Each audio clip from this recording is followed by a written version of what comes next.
барои сафед кардани дандон ё барои табобат кардани хунукиҳои дандон ё дандонҳои каҷро рост кардан ва ё барои кандани дандон ба рақамҳои рӯи экран муроҷиат намоед. духтури дандон дар Федератсияи Россия шаҳри Москва бо нархи арзон ва таҷрибаи баланд. Ассалому алайкум ба ҳама тамошобинони барномаҳои канали Юристиҷаи барномаҳои Сорбон Сафаров. тамошобинони азиз, ба маълумоти ҳамаи шумо як ахбороти нава мерасонем. бениҳоят муҳима то охири видеоро бо диққат тамошо кунед то шуморам огоҳ бошед. ахбороти мо тааллуқ дорад ба муҳоҷироне ки дар Федератсияи Россия қарор доранд. Ассалому алайкум ба ҳама. мо хостем ки як конкурси дига баҳри шумо пешниҳод кунем. дар конкурси мо ҳама метавонанд иштирок кунанд. ҳамагӣ 26 дона призай, 5 дона конверти $200, 10 дона конверти $100 ва 10 дона конверти 1000 сомонаву якта телефон. шумораи билетҳои мо бениҳоят каманд. ҳамагӣ 850 дона билетае дар конкурс ва як билет 250 рублай.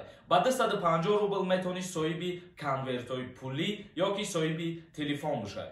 барои харидорӣ кардани билет 250 рубл дар картаи Сбербанк мепартоӣ ва чек тақати ному фамилият дар WhatsApp роӣ мекунӣ ё ки дар WhatsApp муроҷиат кун, мо хидмат мегӯем чихе билет бихарӣ. чанд қай ки билетҳоро тезтар фурӯхтем, ҳамон қадар тезтар бозиро дар канали Юристиҷаи дар прямой эфир мегзаронем. муваффақият шумода.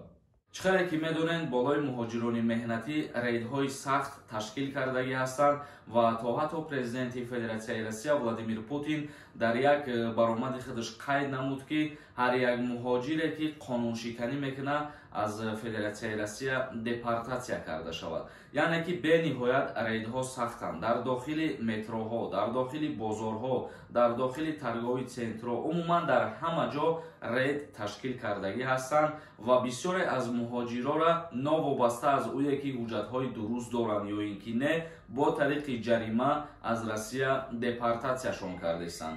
ба ҳамин хотир ман хостам ба шумо ҳамин чиза хотиррасон кунам.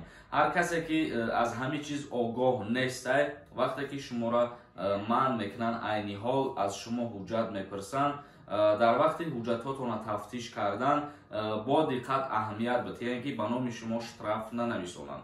чунки ман дар шабакаҳои иҷтимоӣ бисёр видеоҳоро дидам ва бисёре аз нафарҳорам дар инстаграми ман нависонданд ки вақте ки мақсад мигранта сотрудники политсия ҳуҷҷат мепурса, ҳуҷҷата дасташ мегира, дар ҳамин ҳолат ҳам планшете ки дар дасташ дора ба номи ҳамон мигрант ҷарима менависонаву ҳуҷҷатоша обратно метиҳад. ба ҳамин хотир бо диққат бошед, хуб аҳамият бидиҳед, ҳуҷҷатотон ки дуруст боша, ҳуҷҷатотонро пешниҳод кунед, проверка кунанд, дар баъза ки боша шуморо ҷавоб метиҳанд. вале аҳамият бидиҳед ки дар ҳоли проверка кардан ба номи шумо беҳичи ҷарима нанависонанд ки дар дохили Федератсияи Россия агар ки мигрант шаҳрванди хориҷӣ зиёда аз 2 административни правонарушения кунад, аллакай номаш дар депорт дохил мешавад. ва як чизи дигарам хотиррасонтон мекунам, оиди маска дар дохили метроҳо бисёр ҳамин чиза ҷиддӣ ва сахт назорат кардастанд.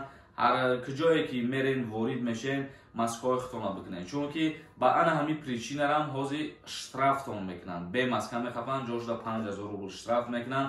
и аллакай якта административни правонарушения мешавад. ибад барномаи ма, ибад видеои ма хостум ки ҳамин ҷиҳата камтарак равшанӣ баандозам, то одамое ки бохабар нестанд, намедонанд, аз ҳамин чизо огоҳ бошанд ва бо эҳтиёт бошанд. ва дар охири барнома чӣ гуфтанем, ҳазор раҳмати калон ба ҳаматон ки канали мо ба 200 000 обуначӣ расид. миннатдорам ай ҳаматон.